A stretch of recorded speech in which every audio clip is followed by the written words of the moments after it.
خوش آمدید۔ کبھی سوچا ہے کہ موسم کا حال بتانے والی پیش گوئی اور فون کی سگنل ٹیکنالوجی میں آخر کیا چیز مشترک ہے؟ آج ہم ریاضی کی اس خفیہ زبان کو سمجھنے والے ہیں جو ہماری دنیا کے ان سارے پوشیدہ اصولوں کو بیان کرتی ہے اور سچ پوچھیں تو ہماری حقیقت کو ممکن بناتی ہے۔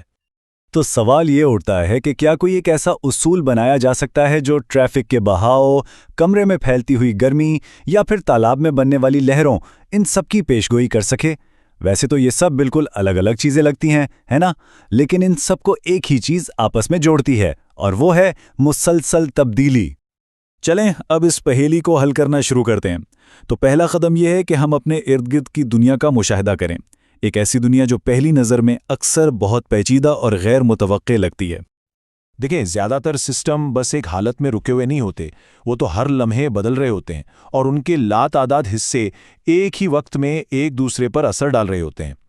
اس بہاؤ کو سمجھنے کے لیے ہمیں ایک نئے طریقے کی ضرورت ہے، کیونکہ پرانے جامد اعداد یہاں کام نہیں آ سکتے۔ اور یہیں پر ہماری کہانی کا ہیرو سامنے آتا ہے، وہ خاص ریاضیاتی آلہ جو اسی قسم کی پیچیدگی سے نمٹنے کے لیے بنایا گیا ہے۔ اسے کہتے ہیں پارشل ڈفرینشیل ایکویشن یا مختصراً PDE۔ اگر آسان لفظوں میں سمجھیں تو یہ ایک ایسی مساوات ہے جو بتاتی ہے کہ کوئی بھی چیز وقت اور جگہ کے لحاظ سے کیسے بدلتی ہے۔ یہ سمجھیں کہ یہ تبدیلی کی ایک ترکیب کی طرح ہے جو ہمیں بتاتی ہے کہ مختلف چیزیں مل کر ایک چلتا پھرتا نظام کیسے بناتی ہیں۔ اور یہ سلائیڈ اس نئے طریقے کی سب سے دلچسپ بات بتاتی ہے۔ اسکول میں جو ریاضی ہم پڑھتے ہیں اس میں ہم ایک جواب، جیسے x = 5 تلاش کرتے ہیں، لیکن یہاں ہم کوئی ایک جواب نہیں بلکہ ایک پوری کہانی بیان کر رہے ہیں، ایک ایسے سسٹم کی کہانی جو مسلسل بدل رہا ہے۔ اچھا، اب جب ہم نے بڑی تصویر دیکھ لی ہے تو چلیں تھوڑا زوم ان کرتے ہیں اور دیکھتے ہیں کہ آج ہم کس خاص قسم کی PDE پر بات کر رہے ہیں۔ دیکھیں، فرسٹ آرڈر کا مطلب ہے کہ ہم صرف تبدیلی کی رفتار دیکھ رہے ہیں، یہ نہیں دیکھ رہے کہ رفتار کیسے بدل رہی ہے۔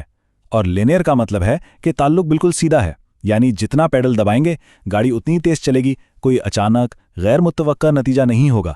یہ ان طاقتور مساوات کی سب سے بنیادی اور سب سے آسانی سے سمجھ میں آنے والی شکل ہے۔ اب سوال یہ ہے کہ ان ریاضیاتی پہیلیوں کو حل کیسے کیا جاتا ہے؟ مزے کی بات یہ ہے کہ اس کا کوئی ایک جواب نہیں ہے۔ ریاضی دانوں کے پاس اس کے لیے 3 طرح کے اوزار ہوتے ہیں۔ پہلا ہے جیومیٹرک طریقہ، یعنی کاغذ پر ایک نقشہ بنا کر یہ دیکھنا کہ ندی کا بہاؤ کس طرف جائے گا۔ دوسرا ہے تجزیاتی طریقہ، یعنی الجبرا اور کیلکولس کا استعمال کر کے ایک ایسا ٹھوس فارمولا بنانا جو اس بہاؤ کو پوری طرح سے بیان کر دے۔ اور تیسرا، جب بہاؤ بہت ہی پیچیدہ ہو تو آتا ہے کمپیوٹیشنل طریقہ، یعنی سپر کمپیوٹرز کو یہ کام دے دینا کہ وہ لاکھوں حسابات کر کے ایک اندازہ لگائیں۔ تو سب سے اہم نقطہ یہ ہے کہ ان مساواتوں کو حل کرنا کسی ایک جادوئی فارمولے کا کھیل نہیں ہے۔ یہ بالکل اس طرح ہے کہ کام کے لیے صحیح اوزار کا انتخاب کیا جائے۔ ہر طریقے کی اپنی جگہ اہمیت ہے۔ تو اب چلیں اس ساری تھیوری کو واپس حقیقی دنیا سے جوڑتے ہیں جہاں سے ہم نے اپنی بات شروع کی تھی۔ یہ ریاضی کی زبان دراصل ہماری جدید دنیا کے پیچھے موجود ایک نادیدہ خاکہ ہے۔ یہ وہ اصول ہیں جن پر ہماری ساری ٹیکنالوجی اور سائنس کی بنیاد کھڑی ہے۔ اور یہ لسٹ دیکھیں، اس سے اندازہ ہوتا ہے کہ ان کی پہنچ کتنی وسیع ہے۔ موسم کی پیشگوئی سے لے کر ہوائی جہازوں کے ڈیزائن تک، مالیاتی ماڈلنگ سے لے کر MRI اسکین جیسی میڈیکل امیجنگ تک، یہاں تک کہ ٹریفک کے بہاؤ کو بہتر بنانے سے لے کر کوانٹم مکینکس تک، یہ مساواتیں ہر جگہ خاموشی سے اپنا کام کر رہی ہیں۔ تو آخر میں ایک سوال پر بات ختم کرتے ہیں۔ مستقبل کے کون سے بڑے چیلنجز موسمیاتی تبدیلی سے لے کر ستاروں کے درمیان سفر تک حل ہو سکتے ہیں اگر ہم ان کے لیے صحیح مساوات تلاش کر لیں؟